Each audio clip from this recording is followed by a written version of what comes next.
Gun-Free SA has lodged class action papers with the Western Cape High Court against the South African Police Service for failing to manage its firearms. This is with regards to a case involving senior police Colonel Christian Prinsloo, who was found guilty of smuggling police guns to gangs.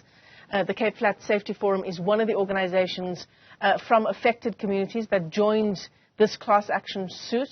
For more on this, we're joined by its chairperson, Abie Isaacs, joins us on the line this morning. Abie, it's great to talk to you. Thanks very much for coming on. What an incredibly important story, and I would say that this class action suit, probably in your opinion as well, long overdue. I think, firstly, as the Cape Flats Safety Forum, I want to say thank you for the opportunity, and you are correct. This class action is long overdue. There was already, in terms of court papers, many years ago, 2016, that have alluded to that there could be a potential of class action. Years later, we have arrived at that point.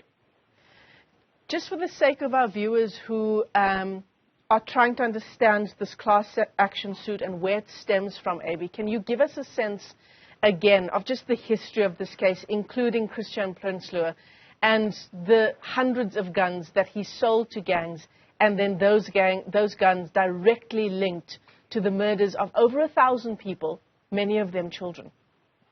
Yes, what we've picked up over the years that through the process, period 2016, firearms got missing through the South African Police Registrar. Subsequently, there was an investigation.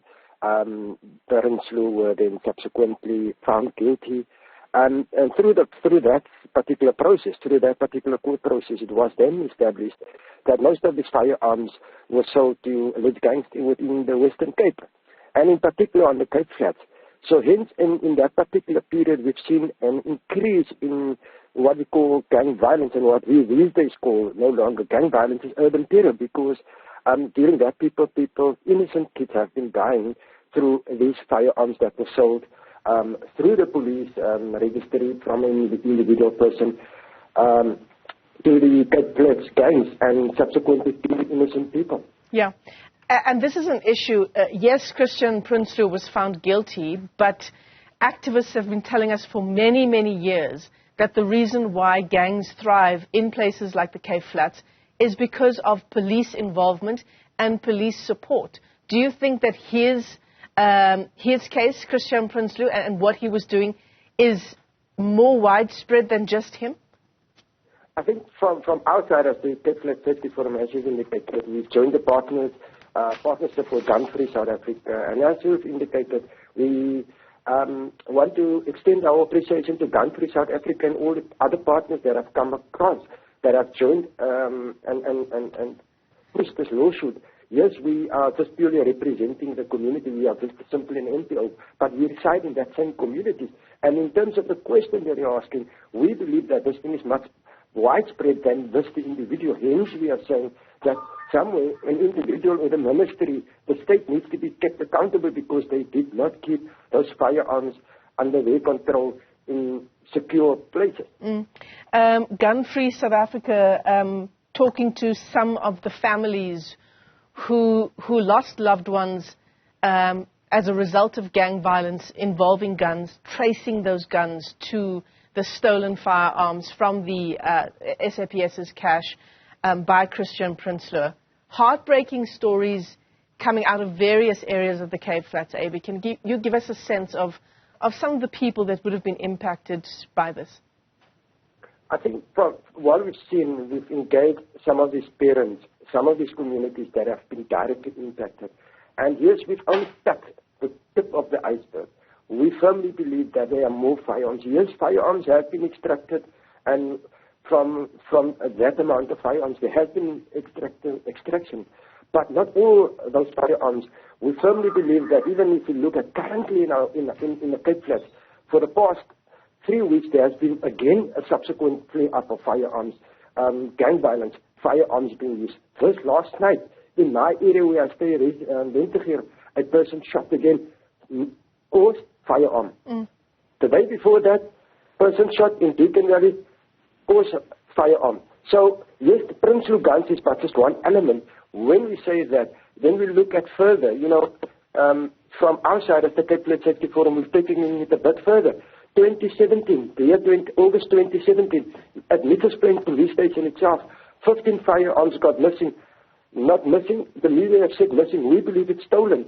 5 years down the line, only 1 firearm recovered, 14 still in circulation, unaccounted for. We believe it's still out there killing innocent, main innocent people. Yeah. It's the gun violence that can be attributed to the so-called Prinsloo guns. These are the guns that were stolen by Christian Prinsloo, sold to gangs, made it onto the streets of areas like the Cape Flats. But, Abie, in your experience working in your own community as well, would you say it goes much further than just the issue of the guns that make it onto the streets, the police guns that make it onto the streets, but there are other sort of elements within the SAPS that allow gangs to survive and to thrive? One can simply concur on that one. And here one can refer to a judge ruling, Judge Tulare ruling, last year, October, that have made the following ruling to say that Western Cape gangs are captured by gangs. Mm.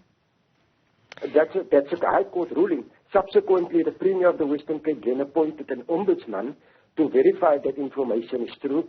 We're still awaiting whether the ombudsman have found that information is true or not true. The Premier has subsequently said that information is very secretive. How come everything is secretive while our people are dying left, right, and center? Our kids are dying like flies. Innocent people are dying like flies in and around the Western Cape. Gun-Free South Africa lodging these class action papers with the Western Cape High Court against the South African police for these failed firearms management systems. Abie Isaacs, let me thank you for your time this morning. He is the chairperson of the Cape Flats Safety Forum. Just some information as well. This is the document that's been filed with the Western Cape High Court. There have been 2 expert witnesses as well who have submitted an affidavit in support of this class action. One is a forensic scientist specializing in the examination of firearms. His name is Mark Mastaglio. The other is Richard Matzopoulos, who is an epidemiologist with the Medical Research Council. They've got evidence, they say, that shows that gun-related death rates significantly increased on the Cape Flats after the Prinsloo guns made it onto the street. This is a big developing story that we'll keep our eyes on for you here on 405.